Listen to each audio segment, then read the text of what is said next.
So I think already. So I've been following Brian's channel for a long time now. 2018 is when I started it. Yeah, I mean, there's so many YouTube channels out there. I don't follow all of them. I think it was a requirement when you bought a Tesla in 2018. You had to start a YouTube channel. You had to start a YouTube channel. Yeah, I started mine in 2013. I think there was me, there was Bjorn Neeland, and a guy called K-Man Auto, if you remember back in the day. That just got too much work, so I admire you guys that kept it up. So you live in North Carolina? Yes, just north of Charlotte, North Carolina. Came down here for this event. Thanks for inviting me. You're welcome. The weather's a little bit better here. And your wife is here, Karen, Yes, recovering from her accident in your Yes. plaid when she was rear-ended. She got rear-ended in May of this year, and she got hit 55 miles an hour. She was stopped, and the Plaid Model S was not totaled out. All the safety features took over, and she was fine. I mean, she had a concussion, but the car was fine, not totaled. Didn't hit the motors, so the battery was crazy.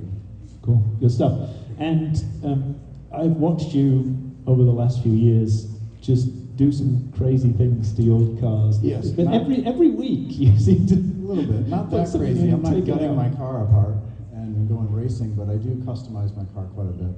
Try new products, test things out, wrap the cars.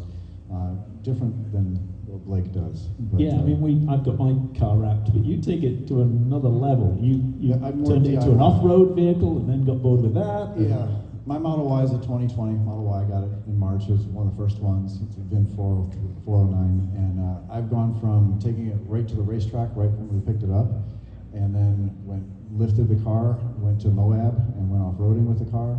Scratched it up a little bit, and then now it's sitting on airbags, sitting on this side, and it's totally different cars. So it's been 3 different cars for me, and I think that's why I still have it. And then you also have had like 17 different screens in the car, it seems, like every week there's... Well, I test a lot of parts, a lot of products, and everyone likes different things on their cars. They don't like to walk out and see 4 blue Teslas and they don't know which one's theirs, so I don't have that problem ever. And so that's what the fun part about customizing the car is, and making it your own, and it's fun. So you've obviously gone on a journey. You're not a professional auto mechanic. You don't none of that stuff. No. So I've seen you take things apart. How nerve-wracking is it when you start cracking open panels in the car and running wires? The car is put together like Legos. That's what I figured out. Everything just pops off and goes right back on. You just gotta, it's scary when you pop something and then you realize, oh, it's designed to pop like that. Because it seems to take a lot of force to get some of those panels Yes, off. I only have a couple clips broken in my car. There's only a few. But everything goes back together for the most part. I haven't had to buy extra parts on things, except I do need to replace my roof. My glass roof is broken. That was my fault. How did you break your roof? Before I went to California, I drove all the way to California for a Tesla event. I was lifting the headrest off the seat, and you're not supposed to do that. Tesla doesn't allow you to do that easily. Well, I didn't move it completely, and I lifted the seat, or motorized the seat forward to get something underneath it, and it forced the headrest through the glass. It just shattered it quite a bit. It's over there, you can see it. It stayed together. I put vinyl over it, and it was fine for the drive. And how much is a new glass roof? Body shop told me installed was like $1,900. So I'm kind of waiting. Yeah. So you're not going to make that mistake again. Yeah. It's an expensive mistake. Yeah. So anything that you still want to do to your car, what can we expect in the future? Well, I just wrapped it, so again, wait a couple months, it might be a different color. How many times have you wrapped that car? That one's been wrapped 5 times. It's 2.5 years old, 5 times. Now, yeah, I have a problem. This is like a support group. It probably will change, but I'm going to wrap my wife's car. Now that it's out of the body shop, it's been 2 months, I can wrap it.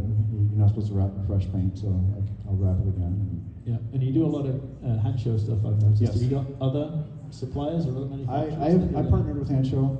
They make their own parts and they resell parts from other people, but it's a good company that sells things at a good price. So that's why I have all those screens in my car and trying them out, kind of trying it out, guinea pig for you guys, and see if you like it, see what you like on the videos, and it's Some are good, some are not.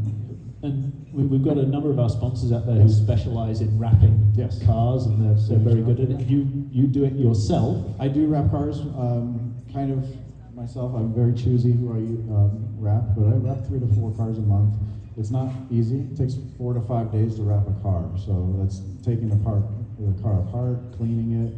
Prep work is everything, just like painting a car. So I enjoy the process. I used to be a carpenter before Tesla stuff, so I enjoy the creativity of it.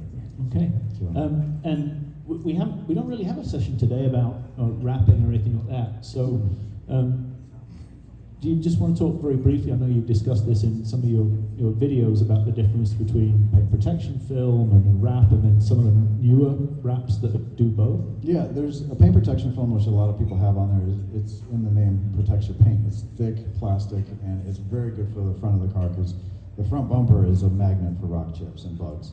So that is a great thing to do on the front half of the car. But if you want some protection but change the color of the car, that's when vinyl comes into play with that. And there's some thicker vinyls now that kind of do both. And you can go from not being just a blue or red car to something crazy like a green, or there's a chameleon car out there I saw. And you know, it still protects the car, but not as much as paint protection film. I did wrap a guy's car up in Charlotte, and the day after he picked it up, someone rear-ended him in a parking lot, scratched the front bumper, and actually 2 days later, someone hit the back bumper too. So I had to replace both, but it was regular 3M material and no scratches on the paint whatsoever. And so it did its job. And some new films that seem to be like thicker wraps that do both. They're kind of new. I've tried a couple of them, and I would stick with brand name stuff for now. Yeah. So the Test Bros guys at the back of the room, they're specialists in these types of films, and if you want to have a conversation with them and learn a little bit more about that. They make it more easy for everyday people to just put it on there. There's good instructions with them, and great stuff for interiors of the car. Yeah, so if you want to take a crack at it yourself, those guys, and if you don't, there's Brian himself, who does it for a select clientele, and these people can't count as select clientele. Well, you can come up to Charlotte. I had someone come out from Dallas and Indianapolis, so. Yeah, or you can speak to Mojo and the Signature Customs folks, so there's the other guys out there can do that. So anybody that has their car wrapped and wants to show it off a little bit and get Brian to take a look at it, if you haven't already, move it into the parking lot on this side. Brian's going to take a wander around, we'll take some photos, we'll get a drone up and get some shots. And then I don't know what the prize is, but we've got a couple of prizes for whatever Brian thinks is worthy of it. And obviously, if you want to get any questions with Brian, we've got a break for lunch, so you guys will get a chance to eat. But if you've got any questions for Brian, he'll be around all day. So, ladies and gentlemen, Brian Jenkins.